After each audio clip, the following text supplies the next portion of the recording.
este día porque hay algunas corrientes que tenemos que ver, pero antes quiero recordarles que tienen que actualizar su correo electrónico, por favor. Deben actualizar su correo.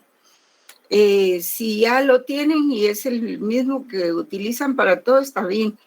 Hay quienes reportan un correo electrónico al principio de cuando se inscriben o cuando se asignan, y después cuando quieren ingresar al examen no se acuerdan y reportan otro.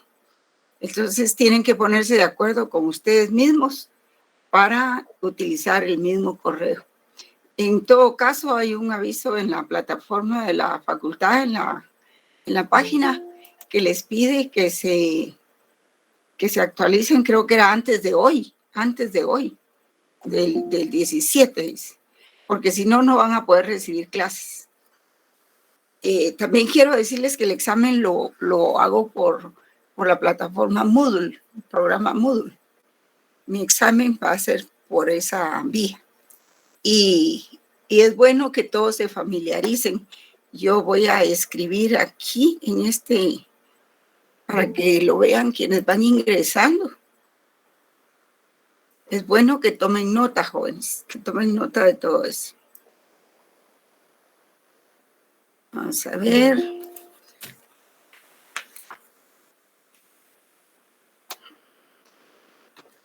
Deben actualizar su correo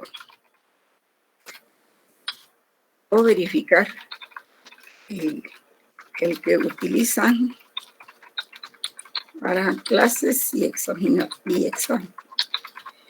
El examen de filosofía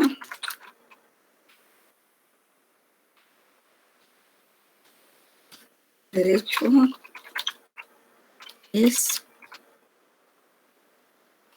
realiza en Moodle. De manera que lo que tienen que hacer es probar desde ya si ingresan a... Yo creo que ustedes están en ese programa, en esa plataforma, o no sé si en Classroom. La verdad es de que creo que hay un link que aparece y ahí es donde todos ingresan. Pero en todo caso, en el momento de examinarse, ustedes tienen que verificar siquiera un día antes si les funciona bien la plataforma para no encontrar sorpresas desagradables, ¿verdad?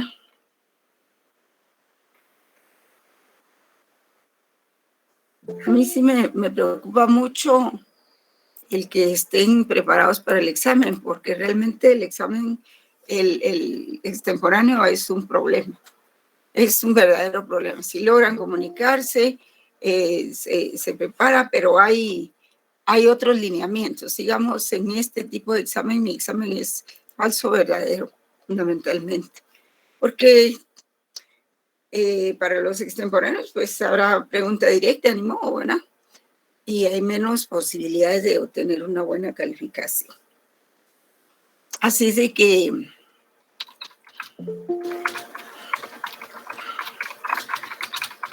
pueden comprobar su ingreso a la plataforma, ¿verdad? Y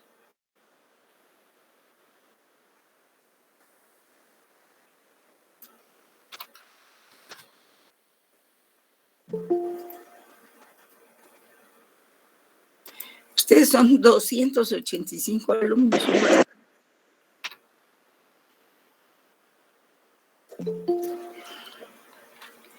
Pendientes unos 15 minutos antes del examen, de la hora del examen.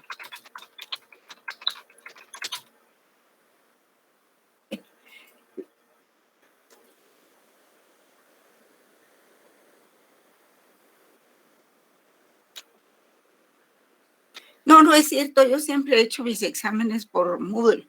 Desde el 2020 he hecho mis exámenes y... Ay, ¿qué está pasando aquí? Y no he tenido problemas. Así es de que lo hago por Moodle, jóvenes.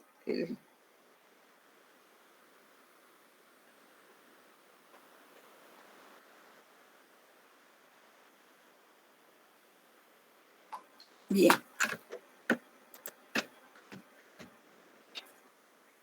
Hay un link, yo no lo mando, hay un link, jóvenes. Ahí lo tiene Carmen Alejandra Reyes Rivera. Ahí está, jóvenes, por favor, porque RAD Virtual es la plataforma de la universidad, de la DEDEM. No lo manejo yo.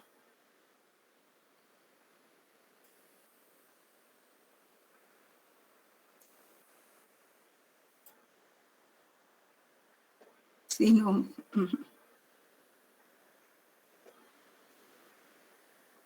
Bueno. Bueno, si me da tiempo, hago la prueba mañana, pero si no, ustedes traten de superar esos problemas. Un momentito, por favor.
Bueno, muchas gracias, Carmen Alejandra, ¿verdad? Por la orientación. Vamos a trabajar un poco entonces sobre lo que es la explicación de lo que es naturalismo y naturalismo. Y siempre el problema básico para determinar el origen del Estado, el origen del derecho, siempre hay una una bifurcación de la filosofía, propiamente de la filosofía. Cuando se habla de la teoría del conocimiento, cuando yo les presenté las filminas en color azul, no sé si ustedes recuerdan, ahí teníamos una filmina que hablaba sobre las dos visiones de lo que es la realidad objetiva.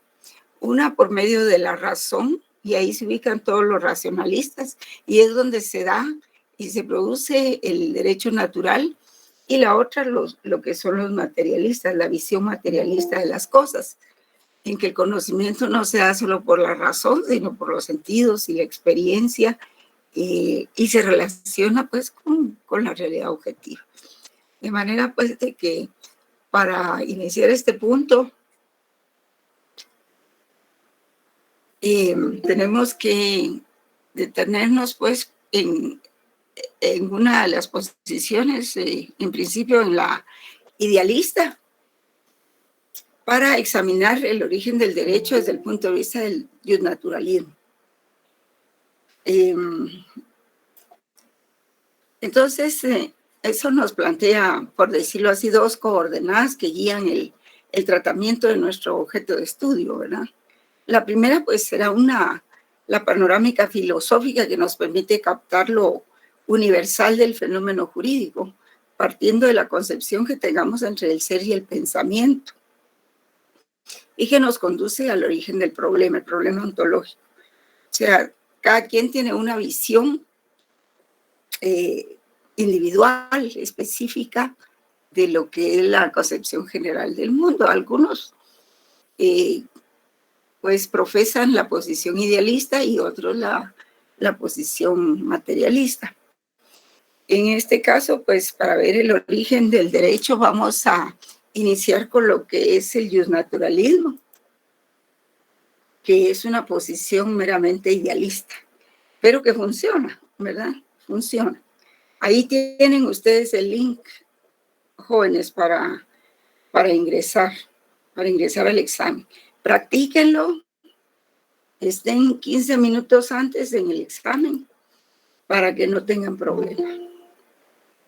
Así de que yo pues les estoy avisando con tiempo para que no tengamos sorpresas desagradables. En el material que les envié, ahí lo tienen ustedes, hay varios textos, pero en uno de ellos les envié algo que trata sobre las escuelas del justnaturalismo, ¿verdad? Ahí está el drive, ahí está el link. Yo le voy a tomar foto también porque yo no lo proporciono, quien lo proporciona es la DD, o sea, la encargada de todas las plataformas en la universidad y en la Facultad de Derecho. Si tienen alguna duda, consulten a ¿cómo se llama? A control, atención al estudiante, o consultan a la coordinación. Licenciada, buenas tardes. Buenas tardes, sí, Azucena. Fíjese que casi que me regalaron un libro que dice Tratado General de la Filosofía de Derecho de Luis Recasens Siches. Ajá, y eso no era, si no lo pude pronunciar bien, es de la bibliografía.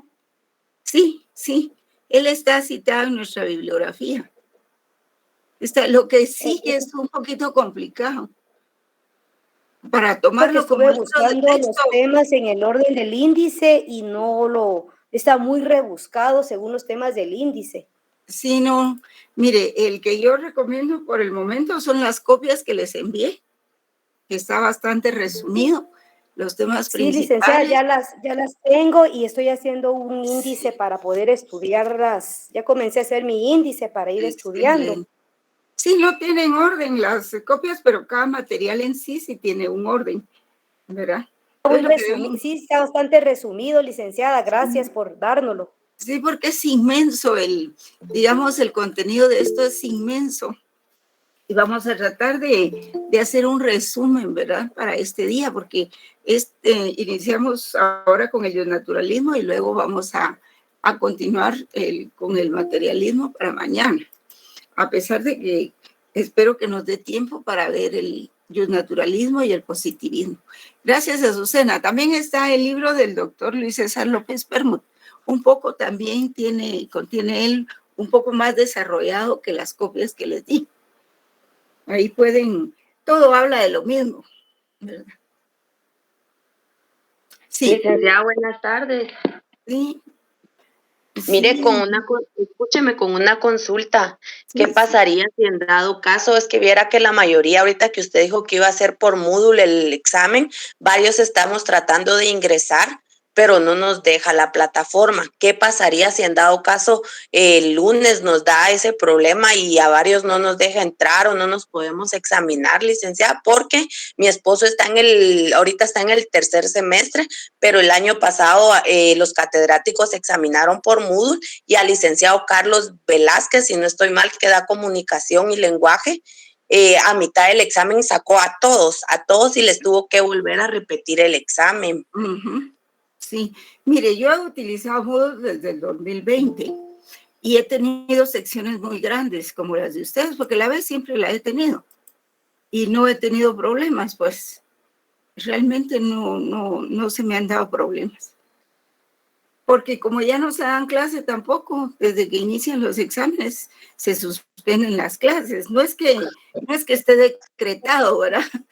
Pero es que es difícil porque no puede uno dar clase con 5 alumnos, ¿verdad? Porque los otros están examinando. Entonces, licenciada, buenas noches, no disculpe. creo que haya problema. Sí, Ignacio, cuéntame. Pero que sea rápido porque se nos va el periodo, jóvenes. Ok. ¿Habrá alguna posibilidad de que usted lo pueda hacer por formulario de Google? Más fácil para todos, pienso yo. Sería una buena opción para que si hay alguna posibilidad de que usted haga el primer parcial por un formulario de Google, como todos lo hemos hecho en estos años de que estamos en línea, pues, porque todos lo hemos trabajado así, es más fácil para todos, pero no sé qué piensa usted. Sí, mire, yo lo que pienso es de que hay que guardar la pureza del examen. La pureza de la prueba es indispensable.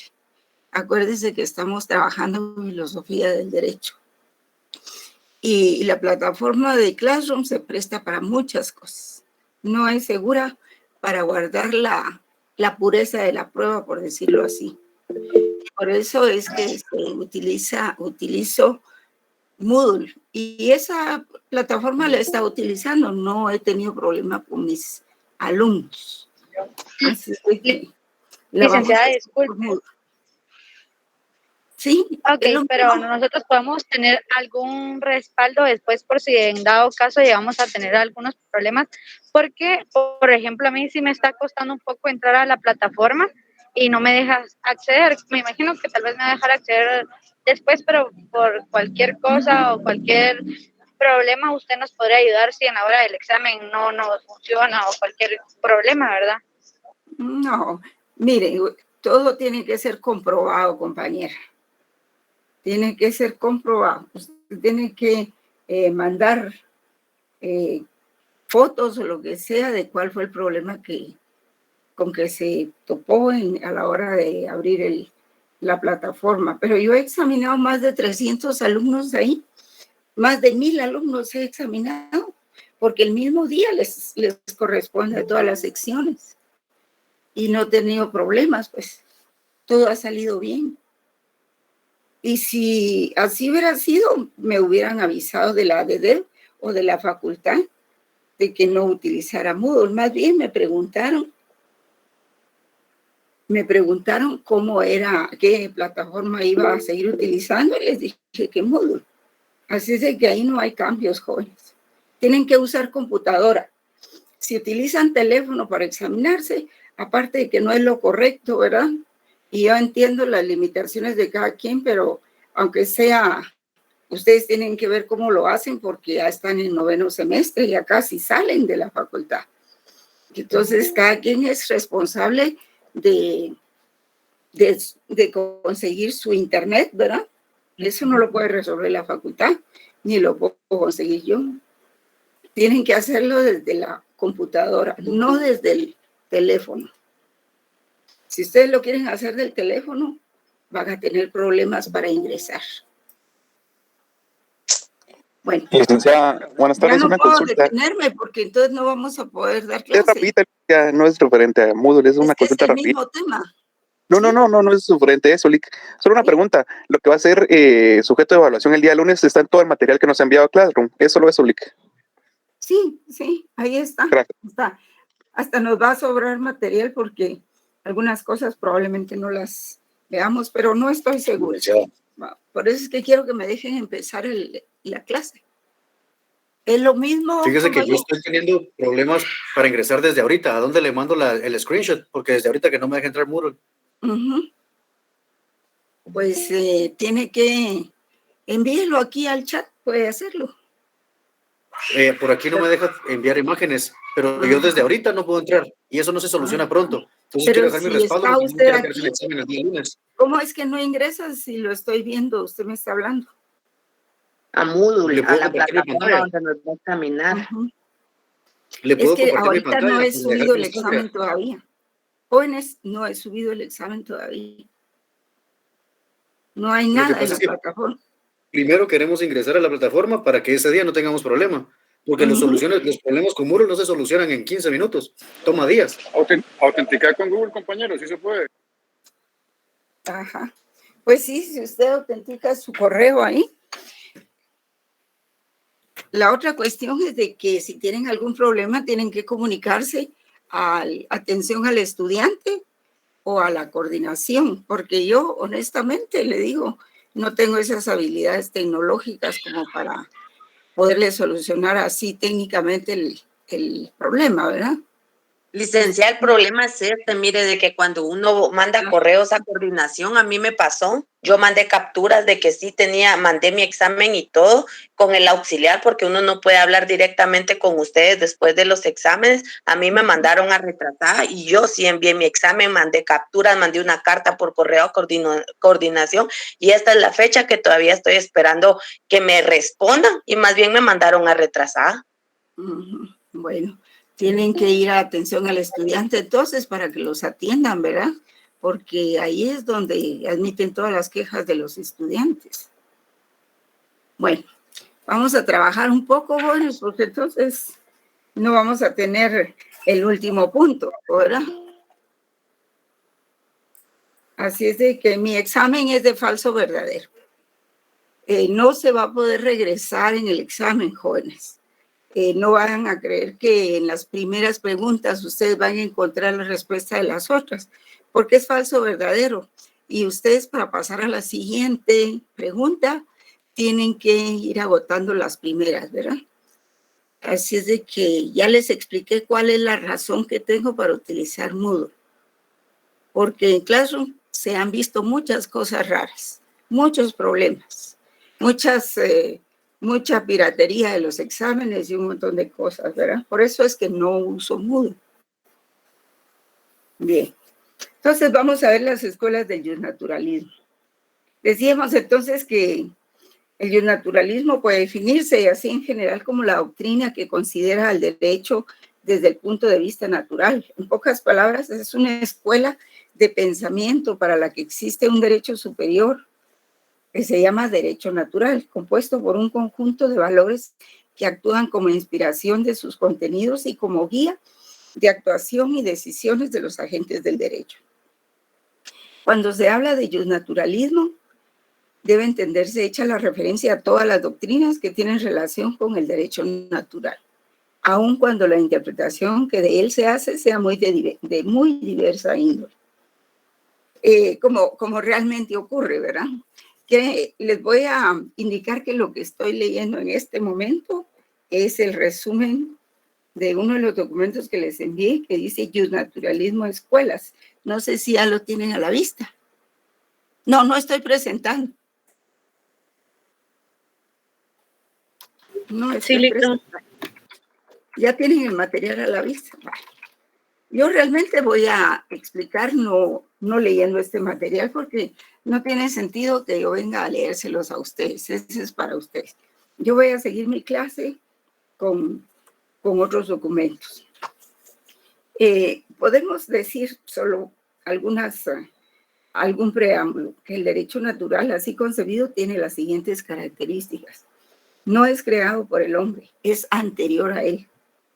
Es intrínseco a la naturaleza humana misma, o sea, los racionalistas, bueno, antes del racionalismo siempre se le atribuyó una existencia en la naturaleza humana. Es universal, objetivo, eterno e inmutable.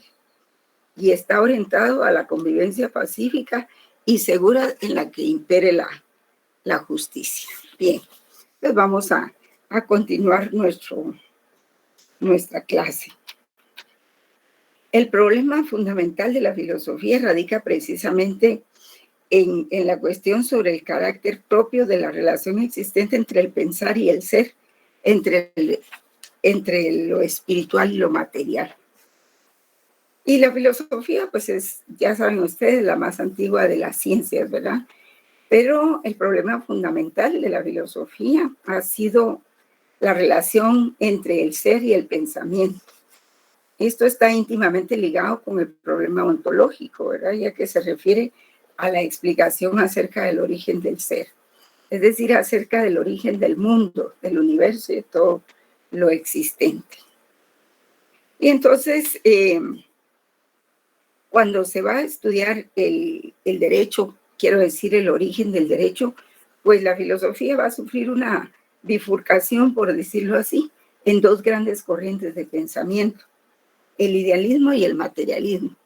De hecho, esos enfoques, tanto idealismo como materialismo, son grandes concepciones generales del mundo.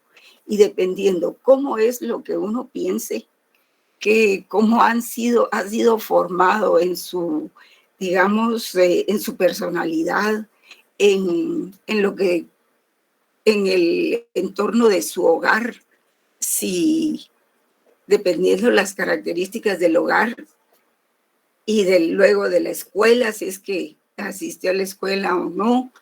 Y dependiendo de todo eso, uno tiene una visión general del mundo. Y por eso es de que hay buenos y malos abogados, ¿verdad?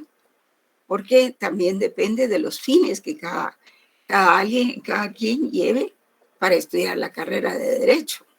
Y qué es lo que quiere hacer con la carrera de Derecho.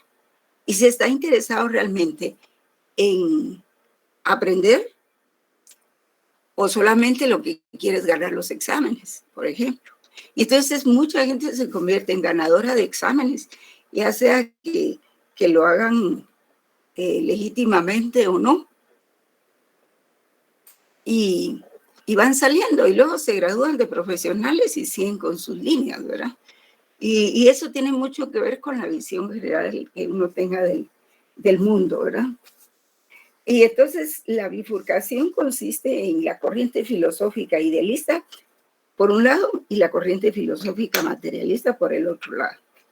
Así, por ejemplo, la corriente filosófica podemos decir que es la tendencia idealista, podemos decir que es la tendencia filosófica que trata de dar una respuesta al problema del origen del ser, fundándose en factores de carácter espiritual, concediéndole primacía al pensamiento, a la conciencia, a la razón, al espíritu, a la idea. Esos son los elementos de la corriente filosófica idealista. El pensamiento, se le da prioridad al pensamiento, a la conciencia, a la razón, al espíritu o a la idea.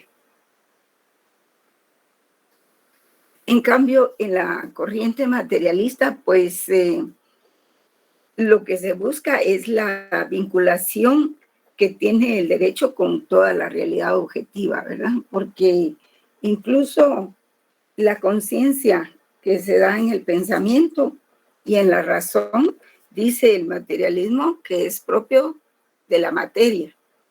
Es decir, si a mí me cortaran la cabeza, espero que no, ¿verdad? Por lo del examen.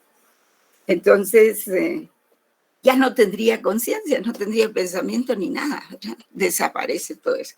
Y eso es lo que trata de explicar la corriente filosófica materialista, ¿verdad? Es opuesta al idealismo y trata de explicar el problema relativo al origen del ser, pero tomando en consideración el grado de desarrollo que han alcanzado las ciencias, considerando que la materia es el elemento primordial o primario en el origen del ser y concibe a la misma categoría filosófica que se constituye en realidad objetiva, independientemente de nuestro pensamiento. Bueno, hecha esta diferencia, podemos empezar así, pues, bajo la doble perspectiva filosófica que nos brindan el idealismo y el materialismo, hemos de conducir el desarrollo de los diversos tópicos jurídicos que dentro del presente trabajo constituyen nuestro objeto de estudio. Entonces, tenemos la concepción no científica acerca del origen del derecho, que es digamos, el idealismo que se da a base de razonamientos.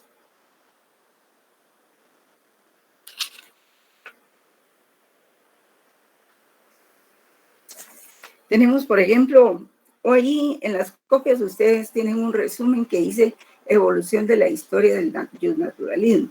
En realidad hay mucho más que eso, ¿verdad? Pero por cuestiones de didáctica se les ofrece, les envía esos documentos. Otro libro que pueden utilizar es el libro del doctor Luis César López Permut, que ahí está bastante explicada esta parte del curso. Entonces, en el derecho natural antiguo, la mayoría de los autores consideran que la noción de derecho natural empieza a forjarse con los filósofos de la antigua Grecia, siempre los griegos, ¿verdad?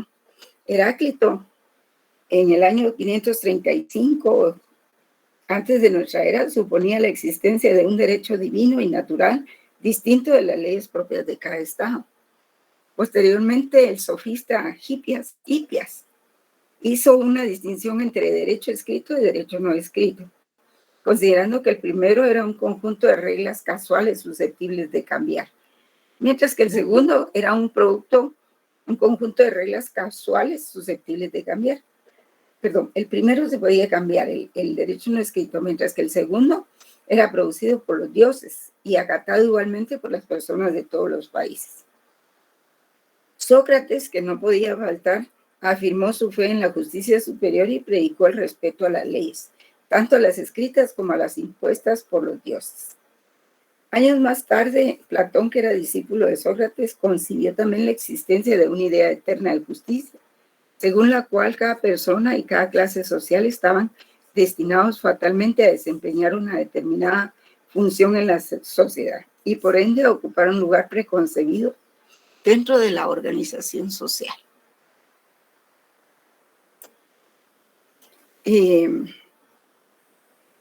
A semejanza de Platón, Aristóteles también aceptó la existencia de una ley de la naturaleza. Formuló una diferencia entre la justicia natural y la convencional. Y en su obra decía que la parte que es natural tiene la misma autoridad en todas partes y es independiente de la opinión. La que es convencional es meramente producto de una situación particular, un mero pronunciamiento positivo de un cuerpo legislativo que podía haber tomado esta u otra dirección. Luego entonces aparece el movimiento estoicista, ¿verdad? Los estoicos, que es un comportamiento de algunas personas, algunos cristianos, por mantener su fe a pesar de que eso les significara la muerte. Y el movimiento estoico se mantiene hasta nuestros días. Hay mucha gente que no está dispuesta a sacrificar sus principios, su honradez, su honorabilidad, no obstante que está poniendo en riesgo su vida y su seguridad. Vean ustedes los ejemplos que tenemos ahorita con algunos casos de algunos abogados que están siendo cuestionados porque dicen que hay colusión entre defendido y su abogado defensor, cosa más absurda, ¿verdad? Pero bueno, Guatemala es el país de lo absurdo. Y entonces los estoicos, pues era un estado universal sostenido por la convivencia de los hombres bajo la guía de la razón divina. Y tal situación, decían, existió en una edad de oro, época muy remota de la humanidad en que se realizó el ideal del derecho natural absoluto. Sí, vamos a ver cómo cambia el derecho natural absoluto a un derecho natural relativo. Y se vive un espíritu de libertad e igualdad entre los hombres. No existían clases sociales, ni nacionalidades, ni esclavitud, y los bienes eran comunitarios. En esa edad de oro, según los estoicos, que realmente es un movimiento que lo tenemos muy presente en nuestros días, ¿verdad? En un momento determinado de esas sociedades, pues irrumpe el egoísmo y las pasiones, la ambición y el ansia de poder. Y a instancias de ello se torna irrealizable el ideal absoluto del derecho natural, en virtud de lo cual la razón divina tiene que sustituir, por decir así, o establecer medios o instituciones apropiadas al nuevo estado de cosas imperantes. Y así surge el gobierno, la propiedad privada, el matrimonio y la patria potestad. El derecho natural absoluto ya decadente se va a ser sustituido por un derecho natural relativo, imperfecto. Y entonces la escuela estoica, con esos lineamientos, se va a oponer a la escuela de Epicuro, de los epicúreos, porque esta nueva escuela del epicureísmo, le llaman, ¿verdad? Tiene una base filosófica constituida en el principio del utilitarismo, contrario a la moral estoica. Así, para Epicuro, el derecho es solo un pacto de utilidad, y el Estado es el efecto de un convenio que los hombres podrían romper, siempre que no se encuentre en tal unión la utilidad que se propusieron al concertarlo. Sí, realmente esos requisitos, esos valores eran contrarios a los de la moral, la moral, como les dije hace un momento,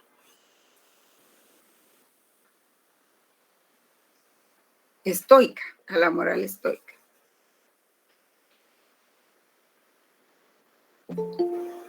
Sin embargo, podemos decir de que la moral estoica, la orientación estoica del derecho natural, en última instancia ejerció una notable influencia sobre el desarrollo del derecho y de la filosofía jurídica, que irradió directamente sus efectos a la teoría y la práctica jurídica de los romanos, a la filosofía jurídica de los padres de la Iglesia y de los pensadores medievales, también a la escuela del derecho natural clásico, que vamos a ver más adelante, de los siglos XVII y XVIII, y a las teorías de la Revolución Francesa. Prueba de ello lo constituye el hecho de que Cicerón, ahí aparece en su resumen, cuya existencia fue muy antigua, ¿verdad? En el año 43 al 106 de nuestra era. Era un gran orador y estadista romano. Concebía la razón como el poder dominante del universo, identificable con la naturaleza, y pensaba que el verdadero derecho es la recta razón conforme a la naturaleza. Es de aplicación universal, es inmutable y eterno. Llama al hombre al bien con sus mandatos y lo aleja del mal mediante sus prohibiciones. Entonces, esto tiene mucho que ver con la moral, jóvenes. Realmente es una moral, digamos, son principios morales, ¿verdad? Los que se sustentan en cuanto a estas escuelas. Y eso tiene mucho que ver después cuando analicemos la ley, es decir, la relación que hay entre la ley legítima y la ley legal, porque muchas leyes se pueden emitir que son legales, han sufrido los procedimientos legales, pero no son legítimas. ¿Por qué? Porque no obedecen a los dictados de la moral de la sociedad. En la medida en que no son morales, entonces son ilegítimas. Y eso tiene su raíz en este tipo de escuelas que fueron surgiendo. Porque el derecho natural no es solo eso que leímos ahí, es mucha más historia. Entonces, unos 40 años más tarde surge Lucio Anneo Séneca, siguiendo la doctrina estoica y las ideas de Pitágoras, y concibió la existencia del derecho natural, manifestado en varias formas. Uno muy general referido al orden necesario de todos los seres de la naturaleza. Otro más estricto que es común a todos los seres animados, y otro más limitado todavía que es propio de los hombres, de todo el género humano, como por ejemplo el vivir en sociedad y el respeto mutuo, dentro de lo cual está el género, el derecho de gentes, el ius gentium, al cual el jurisconsulto romano Gayo caracterizó así. Derecho de gentes es el que la razón natural estableció entre todos los hombres.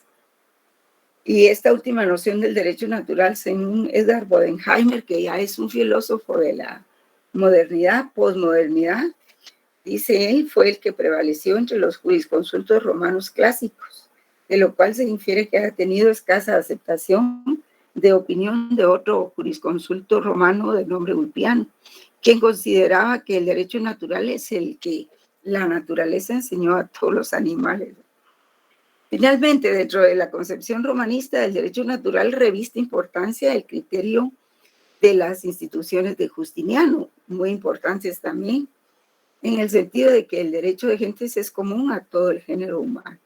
Sí, porque no obstante que pues hay idiomas diferentes, hay costumbres diferentes, hay algo que es un común denominador entre las personas, entre los individuos, y eso existió en la antigüedad, desde que existieron las tribus primitivas, desde que existió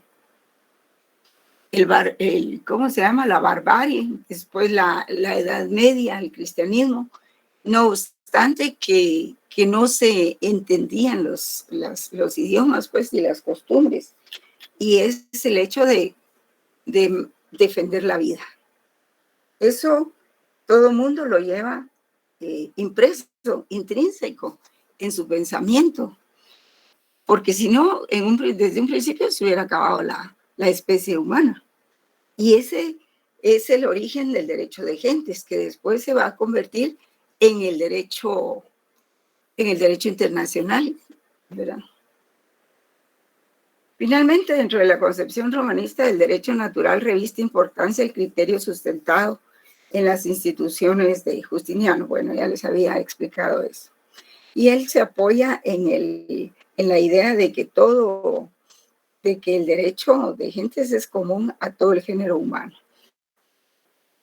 Y aunque no nos entendamos, pero eso lo tenemos, dice más adelante algunas escuelas, lo tenemos en nuestro corazón y lo tenemos en nuestra cabeza, ¿verdad? El criterio de todos los autores que hemos citado de la antigüedad, tanto griegos como romanos, pues se forjó dentro del contexto del esclavismo, ¿verdad? Porque era un régimen económico que se caracterizó porque las relaciones de producción se basaban en la propiedad privada sobre el trabajo, sobre las máquinas, sobre la producción, sobre todo eso, siendo considerados estos últimos como instrumentos parlantes. O sea, los esclavos solo eran considerados una herramienta de trabajo y se les conocía como instrumentos parlantes, sin derecho alguno y sometidos a la más cruel explotación. Bueno, de eso todos tenemos conocimiento. Y entonces eran relaciones esclavistas, esas relaciones eran reguladas por un cúmulo de leyes que le negaban la calidad de personas y por ende a ciudadanos, a todos los esclavos. Y también les negaba el ser ciudadanos a todos los esclavos. Y es ahí donde ese caldo de cultivo del régimen esclavista es donde se producen todas esas corrientes de sensibilidad que promueven la sensibilidad hacia el prójimo, ¿verdad? Después de la antigüedad, pues tenemos el derecho natural cristiano, que hacia el siglo IV de nuestra era empieza a cobrar importancia según la doctrina religiosa denominada cristianismo, y en pocos siglos se difunde en gran parte del mundo civilizado.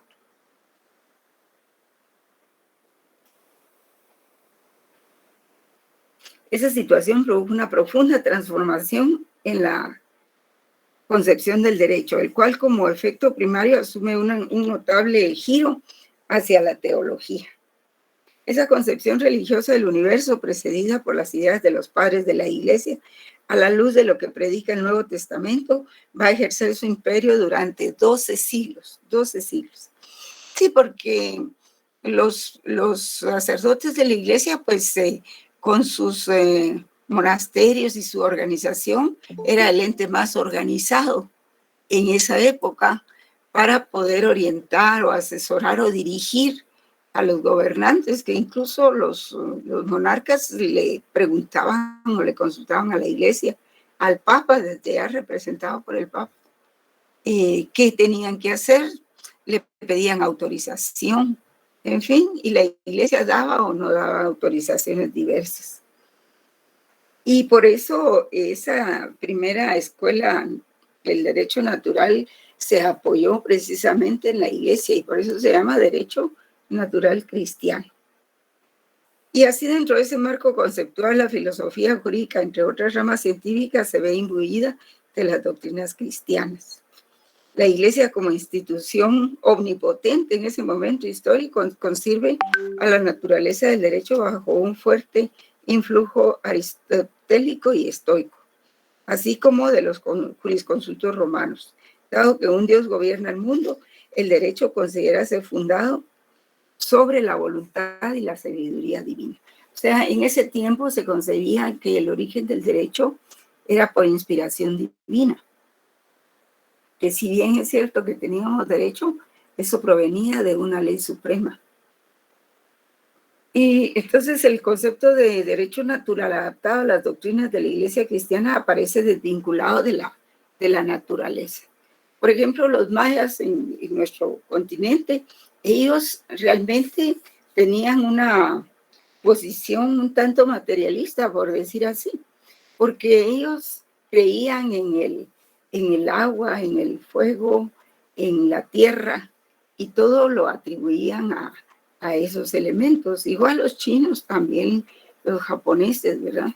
Que tenían un sentido de orientación más terrenal, más de la naturaleza. Y entonces, de acuerdo con la Iglesia, ¿verdad? El derecho se ubica en un plano de espiritualidad y el derecho natural así concebido reviste el carácter de un derecho divino revelado en contraposición al derecho humano. Esa etapa dogmatizada de la historia del derecho natural se inscribe dentro del periodo que la historia descriptiva tradicional denominó Edad Media. Ustedes se recuerdan la Edad Media. Bueno, sé que ninguno la vivimos, pero hemos leído, ¿verdad? Misma que en base a un análisis histórico, científico y objetivo corresponde al feudalismo. Fundamentalmente el feudalismo era la manera en que producían las naciones, pues, los pueblos. No, tal vez no podemos, sí podemos hablar de naciones porque es un concepto que se refiere a las personas, pero no podemos decir que hubiese Estado en todos, ¿verdad? Que existiese el Estado en todos, pues. Muchos de los autores del derecho natural cristiano, entre ellos cabe mencionar a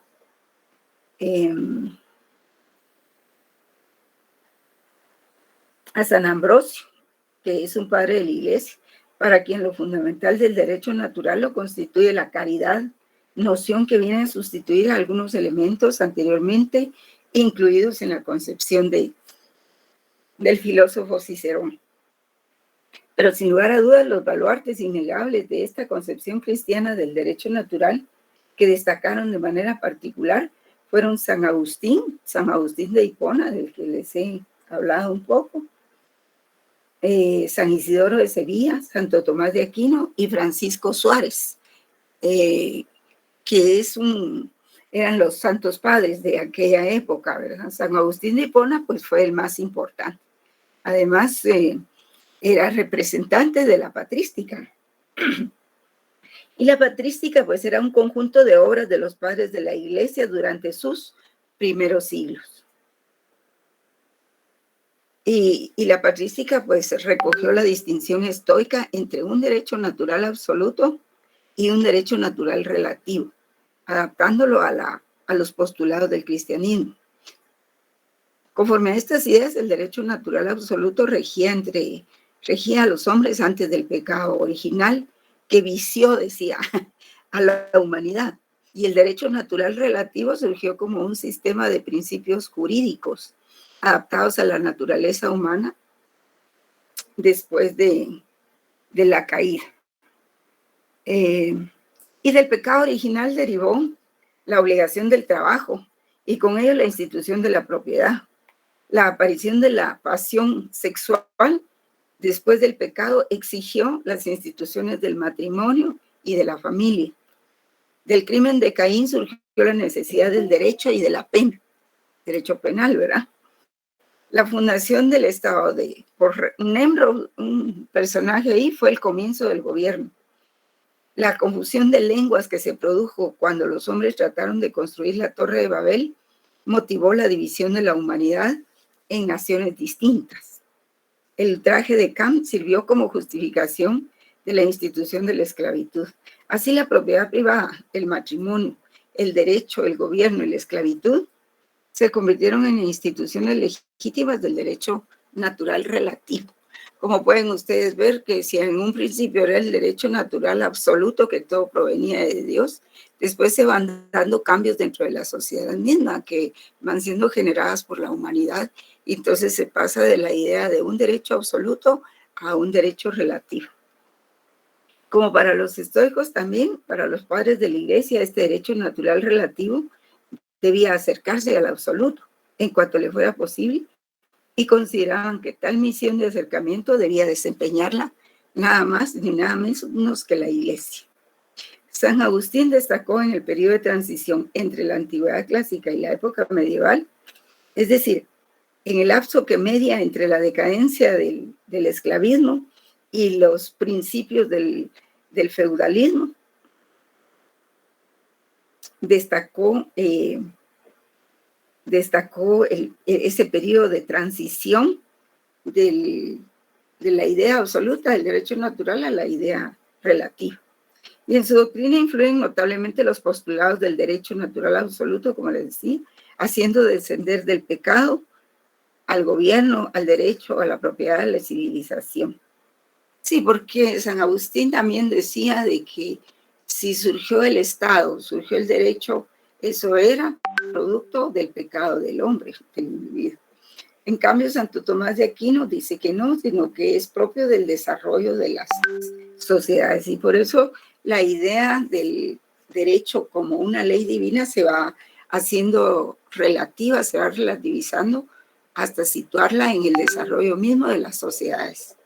Y del ideal del raciocinio del hombre, que sin necesidad de una concepción divina, hizo sus propios razonamientos para crear normas jurídicas o para crear normas de comportamiento. Eventualmente al principio no se les denominaba así. Entonces, como dijo San Agustín, San Agustín distingue 3 categorías de leyes: la ley eterna, la ley natural y la ley humana. La ley eterna está transcrita en el corazón del hombre por medio de la ley natural, con el objeto de que se conserve en sus costumbres la imagen de las ideas morales que le fueron comunicadas. Esta ley será de tal modo escrita en el corazón de los hombres que ni la misma iniquidad puede borrarla. En cuanto a la ley natural, estos son mensajes muy importantes que prevalecen hasta la fecha. En cuanto a la ley natural, San Agustín dice que es la ley íntima, la ley interior de la que el hombre trata con frecuencia de huir, teniendo por misión la ley exterior, que trata de hacerle volver a ella, o sea, la moral. Su carácter de inmediata evidencia explica el que sea común al género humano. Ningún hombre que tenga uso de razón desconoce totalmente, por caído que esté, los preceptos fundamentales de la ley divina, pues la naturaleza los escribe en su corazón, intimándolo, por ejemplo, a no hacer a otro lo que no quiera para sí. Y digamos que ese pensamiento, ese razonamiento tiene mucha actualidad. bueno, han transcurrido tantos siglos, y ustedes me dirán si eso sigue vigente o no. Nadie quiere que le hagan a sí mismo. Nadie debe hacer algo que no quiera que le hagan a sí mismo, ¿verdad? Por ejemplo, las ofensas, por ejemplo, la humillación o los ataques físicos o cuestiones de ese tipo. Y esos mensajes surgieron desde ahí. Por eso es de que yo me interesé en no leer el documento que les había dado, porque no tiene ningún sentido leerles ese documento que ustedes lo pueden leer en su casa, ni ponerlo en Filminas tampoco. Me interesa más que les pueda proporcionar una explicación amplia y profunda de lo que es el derecho natural y de dónde viene. Y entonces, dice, y finalmente, respecto a la ley humana, esta debe inspirarse en la ley natural, pues en caso contrario ella carece de valor. Adjudícasele a San Agustín el mérito de haber aportado la primera formulación integral de la teoría cristiana, con la que el derecho natural alcanza un decisivo desarrollo. Unos siglos más tarde, en el siglo VII, el eclesiástico San Isidoro de Sevilla afirmó que todas las leyes son divinas o humanas. Las divinas se fundan en la naturaleza, las humanas en las costumbres, vean ustedes. Y estas difieren entre sí porque los distintos pueblos han preferido distintas leyes.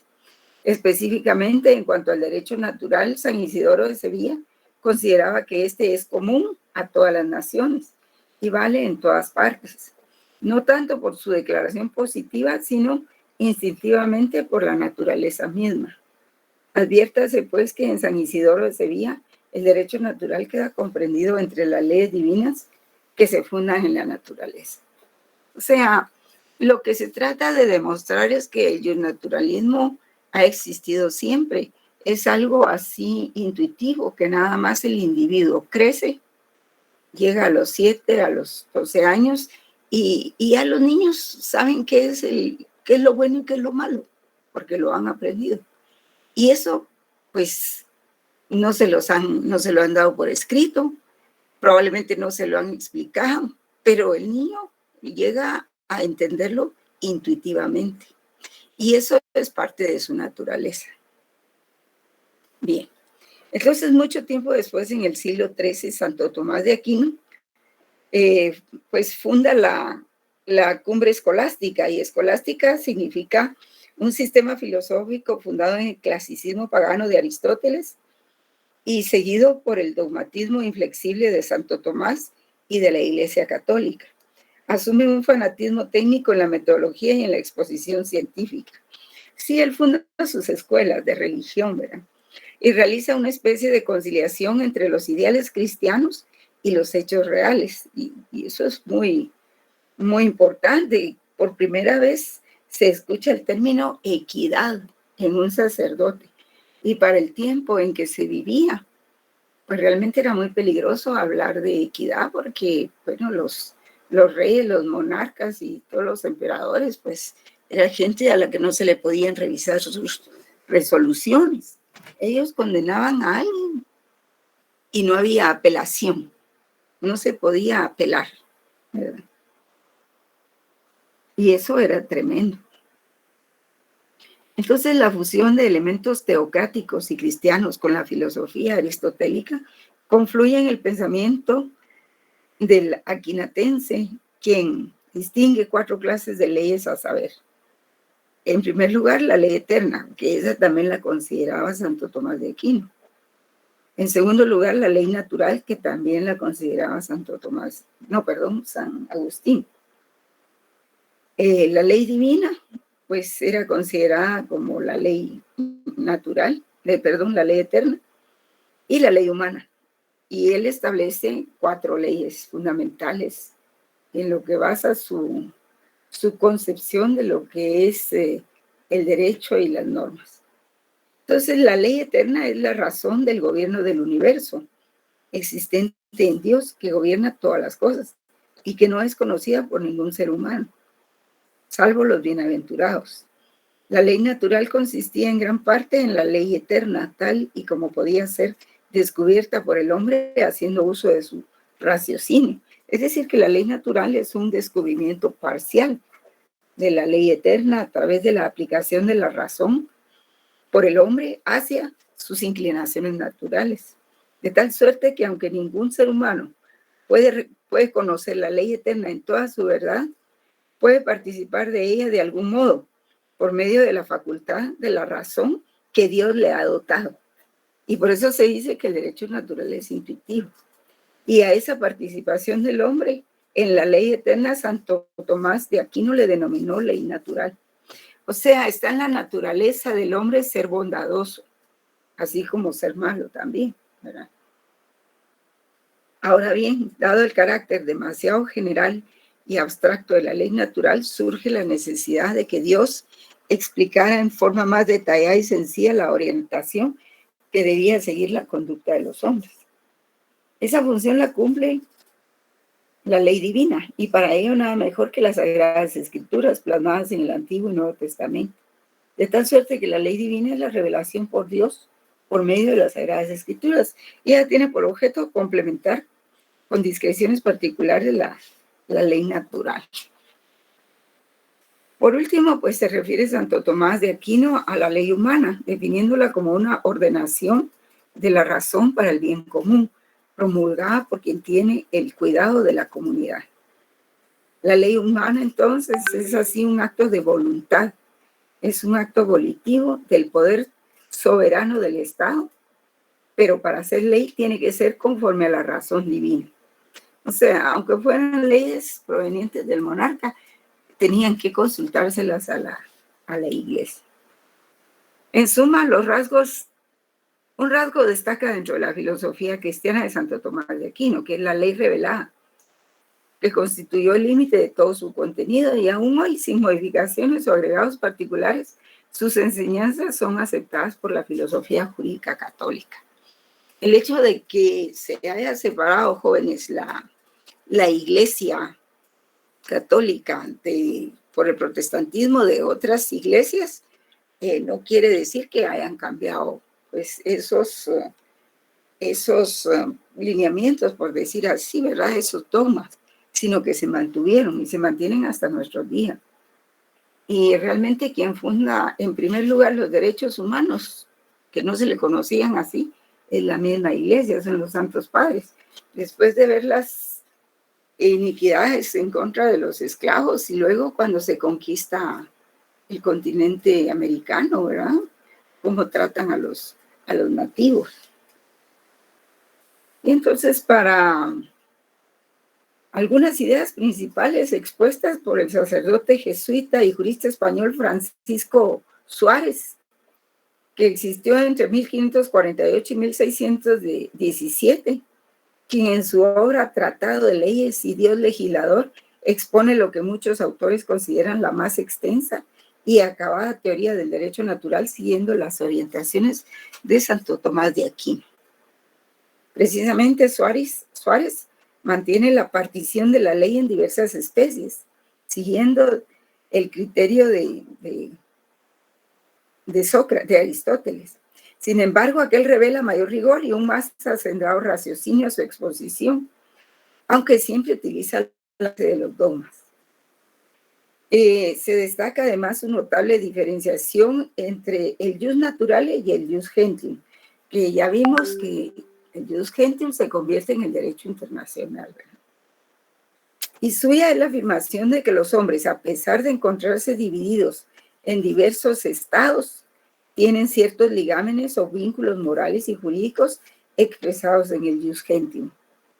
En lo que se refiere a la ley natural, afirma que ésta se manifiesta habitualmente en la conciencia del hombre, porque Dios la grabó en ella. Asimismo, Suárez plantea una variante de la ley natural en 3 órdenes de preceptos. Los universales, bueno, eso no se los voy a dar porque son muy complejos, tienen mucho concepto. Entonces, el derecho natural cristiano,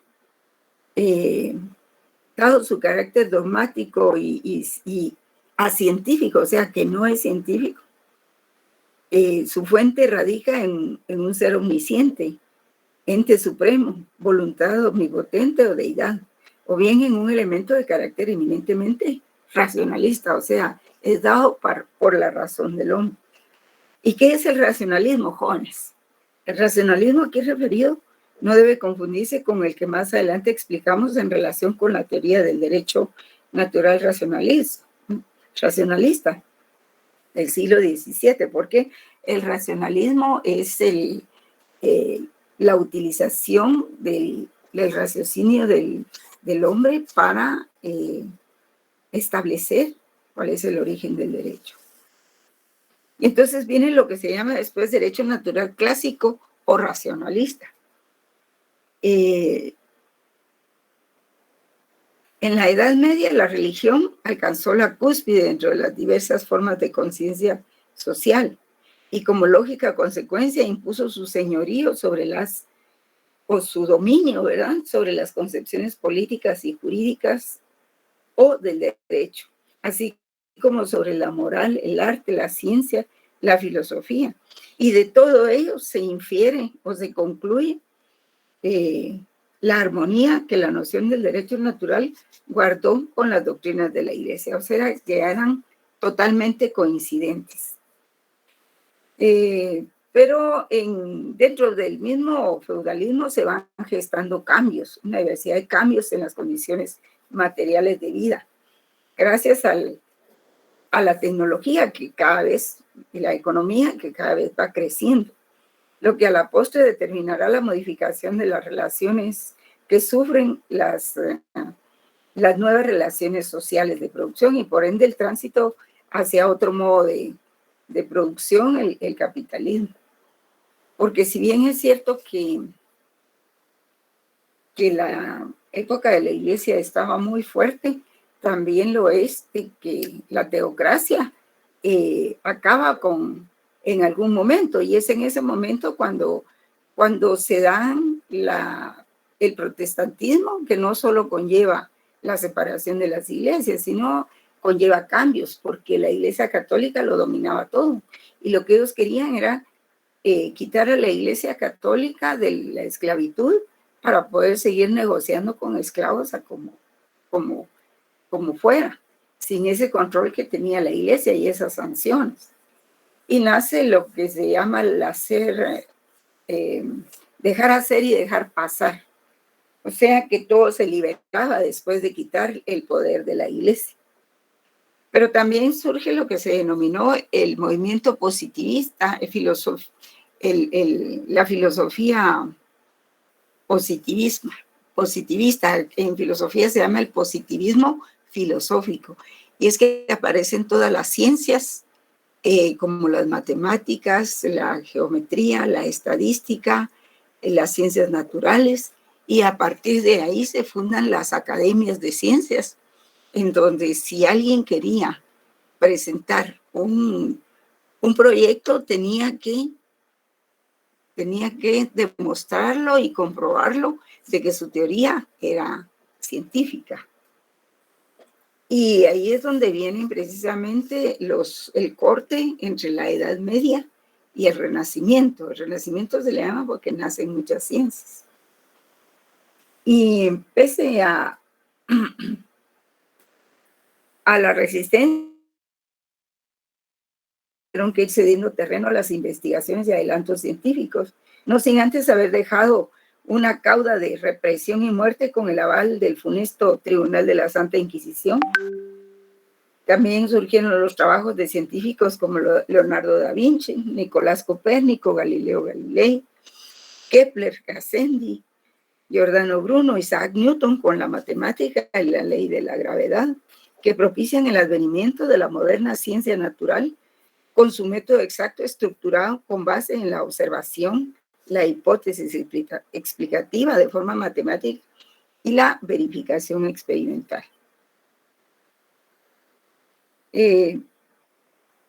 Bueno, me faltan 2 minutos. En 2 minutos voy a agotar un pequeño tema. Ahora bien, ¿qué tiene que ver esto con todo lo anteriormente expuesto? el denominado derecho, con el denominado derecho natural clásico. Pues ni más ni menos la importancia para nuestro objeto de estudio consiste en que ese nuevo rigor científico aporta elementos valiosísimos para una nueva concepción del mundo. Es decir, para que la filosofía asuma un nuevo perfil, cuyo fundamento radica en el espíritu crítico y en la verificación de verdades parciales, más que en la comprobación de cómo éstas pueden armonizar entre sí. Pues sí, porque la Iglesia tenía sometido a todos los científicos y no se podía decir que la Tierra era redonda porque ya llegaba el Santo Tribunal de la Inquisición, y eso era terrible. Y muchos murieron en la hoguera por dar a conocer al mundo la verdad. Entonces se empieza el espíritu crítico, ¿verdad? Y en la verificación de las verdades parciales y en la comprobación y demostración de cómo éstas pueden demostrar pues nuevos fenómenos y nuevos problemas. El campo de la filosofía jurídica también se ve invadido por las recientes concepciones científicas, y los mismos naturalistas tratan de adaptar la ciencia del derecho al rigor metodológico de las ciencias naturales, con el afán de crear un método jurídico que principalmente permita diferenciar a la ciencia del derecho de la moral. Y para ello nada mejor que el empleo racionalista de la deducción. Y es ahí donde empieza a surgir el silogismo, joven. Y el silogismo deductivo siempre va a ser veraz, siempre va a ser sencillo de descubrir. El que no se puede determinar siempre es el silogismo inductivo. Ese es más difícil y puede dar lugar a errores. Entonces está la actitud de los teóricos del derecho natural clásico, propició que algunos autores contemporáneos, como Miguel Villoro Toranzo, hicieran una crítica a la denominación de dicha escuela, en los términos siguientes. El adjetivo de clásica, decían, con que se ha bautizado esta escuela, es impropio. Clásico sugiere la antigüedad greco-romana y la noción del derecho natural que ésta defendía, que es muy diferente de la propugnada por los autores de los siglos XVII y XVIII. Por eso preferimos para estos últimos la denominación de, en lugar de decir derecho natural clásico, se decía escuela racionalista del derecho natural, que fue una mejor denominación. Y la clave para entender a esta escuela sería en su ambición de producir un sistema natural por vía deductiva. Por eso les digo que es ahí donde surge la utilización del silogismo. Así pues, precedida de las orientaciones racionalistas citadas anteriormente, se desarrolla la escuela clásica del derecho natural de los siglos XVII y XVIII. Bien, me hubiera gustado avanzar un poco, pero bueno. Vamos a tratar de acortar un poco los temas mañana. Y vean, jóvenes, realmente no es gana de molestar. Yo ya les expuse mis razones y hemos trabajado bien el examen así es de que no se preocupen, el examen es de falso verdadero, no es de pregunta directa como podría ser el examen extemporáneo, porque la respuesta de falso verdadero es para saber si ustedes sobre la ley orgánica tienen del Banco de Guatemala, alguna otra pregunta que tienen, con mucho gusto para que podamos aprovechar el tiempo y yo se las pueda responder en lo que ingresamos a los compañeros. Bien, jóvenes, que pasen muy buena noche. Hasta mañana. Feliz noche, licenciada.